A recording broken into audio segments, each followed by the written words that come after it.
bu njëkk la li ci des am na leneen lu des te dinañ continuer liggéey bi loolu mënaguñ ko wax pour l'instant léegi damay bàyyi maître Ciré Clédor Ly mu continuer.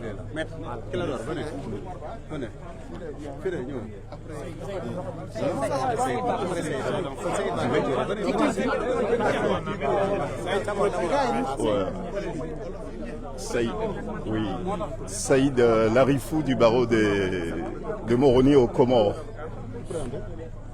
C'est une victoire, il faut la savourer.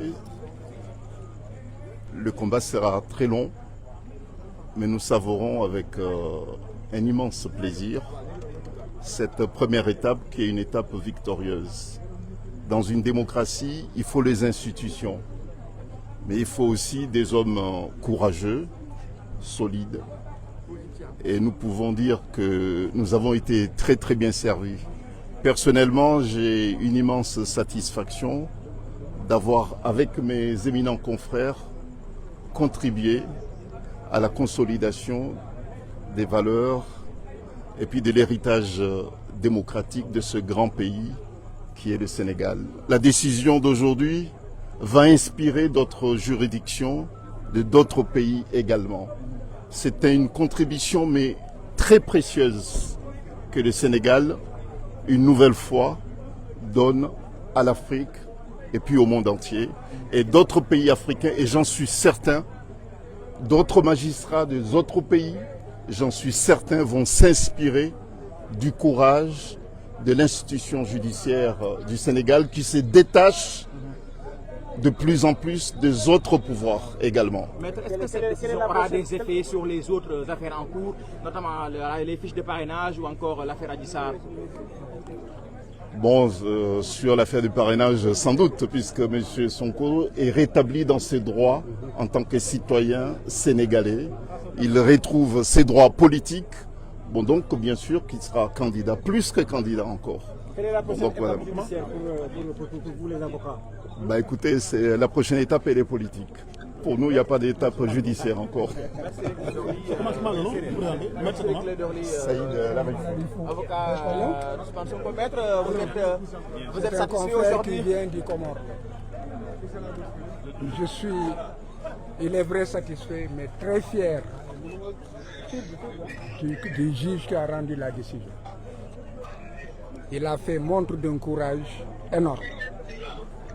Et tout le monde a été surpris et déçu par l'attitude de l'État du Sénégal, qui, après avoir nommé un juge, propose sa récusation en pleine audience.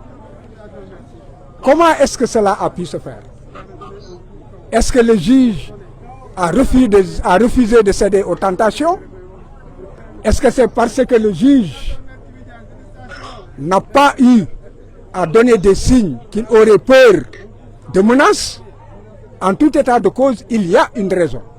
Parce que personne ne s'y attendait, d'autant que le juge était en train de mener une audience où il était à équidistance. Il y a donc quelque chose qui s'est passé au sommet de l'État. Donc c'est une fierté. Mais ce qu'il faut surtout retenir, c'est que c'est un vent de liberté et d'indépendance qui souffle dans les rangs des magistrats. Un vent qui a débuté au nord avec l'avocat général, Marème Diop Gueye.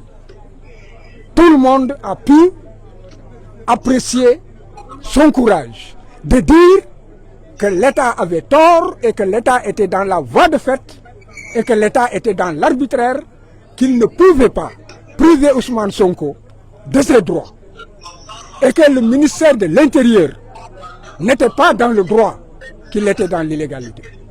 Un acte de courage. Et maintenant, après le nord, c'est au sud, le juge de Ziguinchor. Donc le juge de Ziguinchor lui donne raison, en réalité, que tout cela relève de voie de fait et d'une forme d'exercice de la violence sur non seulement le citoyen Ousmane Sonko, mais aussi sur la population. Parce que c'est la somme des citoyens qui fait un peuple. Et Ousmane Sonko, aujourd'hui, dirige des millions de Sénégalais.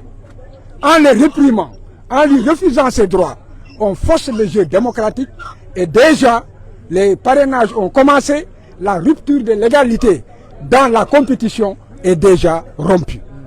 Donc, ce vent de liberté inspirera d'autres juges. Parce que j'ai dit qu'il existe dans ce pays des juges fiers, des juges honnêtes, des juges indépendants, des juges courageux. Il n'y a jamais 203. Attendons de voir le troisième. Maître l'agent judiciaire de l'État a, semble-t-il, évoqué des proximités entre le juge et un proche d'Ousmane Sonko.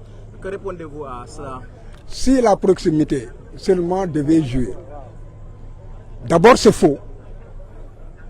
Parce que Ousmane Sonko ne connaît pas le juge ne le connaît pas. C'est une vérité. Mais l'État dit que le juge aurait un frère qui serait un collègue de Ousmane Sonko. On n'a jamais parlé, il n'y a pas de lien de subordination. Il n'existe il n'y a pas de lien de parenté. Il n'y a pas de lien d'amitié. Et il n'est pas dit que le juge connaît Ousmane Sonko.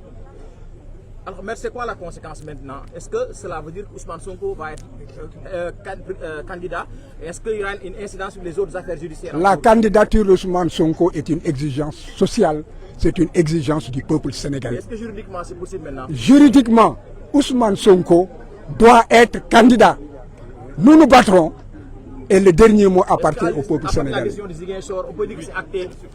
À partir de la décision de Ziguinchor, dès demain, il devrait pouvoir commencer les parrainages. Merci.